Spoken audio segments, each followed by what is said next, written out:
సంక్రాంతి పండుగ సందర్భంగా పల్నాడు జిల్లా దాచేపల్లిలో ముగ్గుల పోటీలు జరిగాయి. దాచేపల్లి జనసేన పార్టీ ఆధ్వర్యంలో శ్రీ వీర్ల అంకమ్మ తల్లి దేవస్థాన ప్రాంగణంలో ఈ ముగ్గుల పోటీని నిర్వహించారు. ఈ ముగ్గుల పోటీల్లో మహిళలు అధిక సంఖ్యలో పాల్గొని రంగవల్లులు తీర్చిదిద్దారు.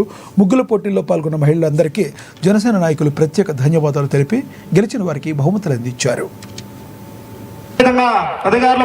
ఆధునిక వైద్యాన్ని అతి తక్కువ ధరలో మనకు చేరువ చేసినట్టు ఊరి పేరంట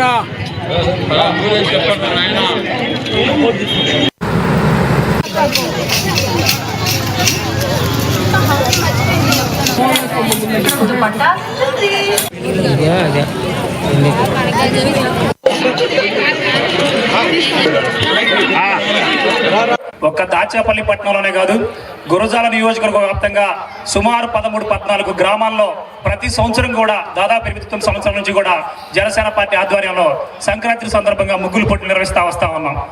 ఎందుకంటే మాకు ఆదర్శం పవన్ కళ్యాణ్ గారు. ఏదైతే మిత్రుడు మల్లి గారు చెప్పినట్టుగా జనసేన పార్టీ సిద్ధాంతాల్లో 7 సిద్ధాంతాల్లో ఒకటైనటువంటి సంస్కృతిని సాంప్రదాయాలను గౌరవించాలి అని ఆ రోజు పవన్ కళ్యాణ్ గారు మా అందరికి కూడా చెప్పడం జరిగింది. ఆయన ఆదేశాలను తూచా తప్పకుండా మేము నియోజకవర్గంలో పాటిస్తూ వస్తూ ఉన్నాం.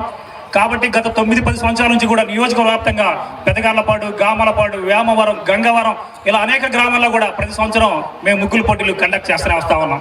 ప్రైజులు కూడా డిస్ట్రిబ్యూషన్ చేస్తూ ఉన్నాం. అందరూ మాట్లాడిన మాట ప్రకారంగా ముగ్గుల పోటీలు అనేది ఒక సాంస్కృతిక కార్యక్రమం, సాంప్రదాయాలు గౌరవించే కార్యక్రమం. మీరందరూ కూడా దీన్ని స్ఫూర్తిగా తీసుకోవాలి. సంక్రాంతి అనగానే సంవత్సరంలో వచ్చేటటువంటి మొట్టమొదటి పండుగ సంక్రాంతి. రైతుకి వచ్చేటటువంటి తొలి పంటను, ఆయనకు వచ్చేటటువంటి డబ్బును, కష్టార్జితాన్ని ఫ్యామిలీ మెంబర్స్, బంధువర్గంతో అందరూ కూడా ఆనందంగా జరుపుకునేటువంటి పండుగ సంక్రాంతి.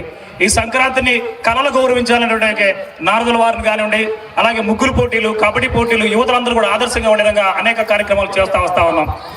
ముగ్గురు పోటీలో ఇలా రోడ్ల మీద పెట్టేటువంటి ముగ్గులు పోటీల్లో ఎటువంటి తారతమ్య భేదం లేకుండా కుల మతాలకు సంబంధం